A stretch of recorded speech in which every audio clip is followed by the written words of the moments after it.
तर नमस्कार मित्रांनो, आज माझी इच्छा झालेली साबुदाणे वडे खायची. तर आपण आपला साबुदाणा छान प्रकाराने भिजवून घेऊ. चला, आता आपण आपला साबुदाणा धुवून घेतला चांगल्याने 2 पाण्याने आणि आता याला आपण 2 घंटे भिजू घालू. बघा, तुम्ही चांगल्याने बघू शकता आपला साबुदाणा किती मोकळा भिजलेला आहे. एकदम भारी प्रकाराने 2 घंटे भिजू घातलेलं होतं मी धुवून. आणि आता दुसरं तुम्हाला दाखवते. हे आपले शेंगदाणे एवढे घेतलेले आहे मी. याला कुटून घ्यायचं आणि मिरच्यांची अशी बारीक बारीक काप करायची. हे उपासाचं मीठ आहे आपला, लाल मिरची आहे आणि हे बटाटे आपण शिजवायला टाकून हे मिरची आपण तळायसाठी काढलेले. चला, आता आपण टाकू आपले बटाटे शिजवायला. चला, टाका आता आपलं पाणी आणि ठेवा गॅसवर शिजायला. चला, कुटू आपण आता आपलं शेंगदाणे.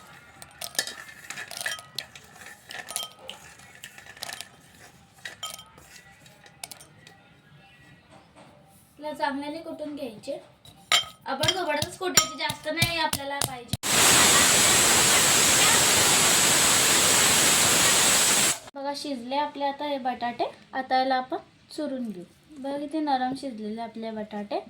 आता याला चुरून घेऊ आपण. तर तुम्ही बघू शकता किती छान प्रकाराने आपले बटाटे शिजलेले होते. त्याला आपण चुरून घेतले. आता याच्यात टाकू आपण बारीक कापलेल्या मिरच्या आणि त्याच्यानंतर जाईल आपलं शेंगदाण्याचं कूट.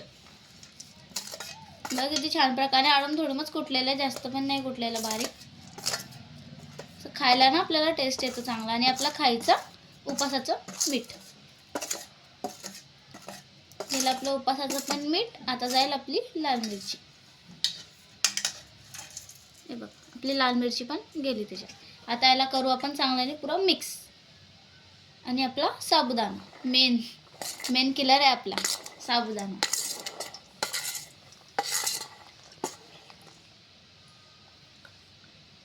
आपण आपली सगळी सामग्री आता याला आपण करू चांगल्याने मिक्स. मुठ्ठी बनवून त्याला चांगल्याने मिक्स करू आपण. ती मुठ्ठी व्हायला पाहिजे त्याची वाली. ही बघा अशी. चला, आता आपण करू आपल्या वड्यांची सुरुवात. बघा, आपला साबुदाणा वडा किती छान करणार आहे आपण. त्याचा बघा गोळा असं व्हायला पाहिजे. कारण त्यात बटाटे वगैरे मी बरोबर नेमकेच घेतले होते. कारण बटाटे जर ते कमी वगैरे असले ना काही, तर आपला वडा तुटतो. असं छान आपला गोळा व्हायलाच पाहिजे. हाताला पाणी लावायचं आणि आपला गोळा चांगला करून घ्यायचा आधी हातामध्ये. आणि मग वडे करायची सुरुवात करायची. याला गोल करून घ्यायचा पुरा. बघा, आपला गोळा किती छान प्रकाराने गोल झालेला आहे. आता आपण टाकू आपल्या याच्यावर हातावर आणि याला चांगल्याने बोटाने हलक्या हातानेच दाबायचं, जास्त नाही दाबायचं कारण ते तुटतं. असं हलकं दाबायचं आणि याला बरोबर व्यवस्थित करायचं लेवलमध्ये. लहानच करायचा.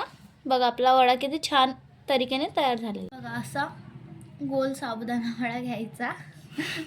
बघा किती छान गोल प्रकाराने आपला साबुदाणा वडा बनवून तयार झालेला आहे. याला इतकंच जाड ठेवायचं कारण त्याला पातळ झाला ना तर आपला वडा फाटतो. चला, आपण करू आता याची तळायला सुरुवात. झालं आपलं तेल गरम. आता आधी तळू आपण आपल्या मिरच्या.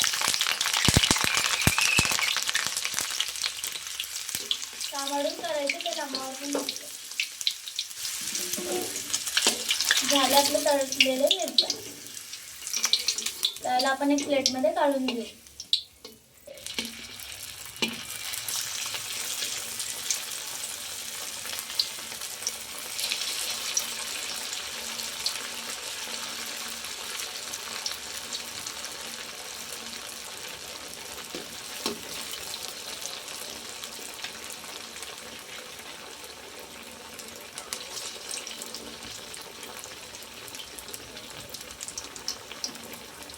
मग आपला वडा किती छान तळला गेला, ना तुटला ना फाटला. तुम्ही बघू शकता आपल्या वड्याला किती लाल आणि सुंदर कलर आलेला आहे. तर गाईस, तुम्ही बघू शकता किती छान आणि क्रिस्पी आपले वडे झालेले. तर कमेंटमध्ये मला सांगा माझे वडे किती छान झालेले, कसे झालेले. तर आणि तुम्ही सुद्धा तुमच्या घरी बनवून बघा. आतासाठी मी तुम्हाला बाय बोलते. पुन्हा भेटू आपण एकदम क्रिस्पी आणि छान रेसिपीसोबत. Bye guys. मला लाईक करा, कमेंट करा, सबस्क्राईब करा, बेल आयकॉनला क्लिक करायला विसरू नका आणि मला प्लीज सपोर्ट करा.